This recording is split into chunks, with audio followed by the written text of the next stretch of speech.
Hi hall அனைவருக்கும் போகி பண்டிகை நல்வாழ்த்துக்கள். போகி முடிஞ்சிருச்சு. நான் இப்போ தான் எல்லாத்துக்கும் விஷ் பண்ணுறேன்.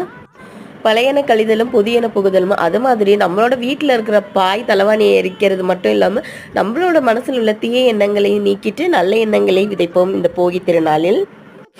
இது பொங்கலுக்கான ப்ரிப்பரேஷன் வீடியோ தான். ஆல்மோஸ்ட் எல்லா ஒர்க்குமே முடிஞ்சிருச்சு. கடைசியாக வந்து சாமி பத்திரமும் விளக்கி அழகாக போட்டு வச்சுட்டோன்னா காலையில் பொங்கல் வைக்க வந்து ரெடி ஆயிரும்.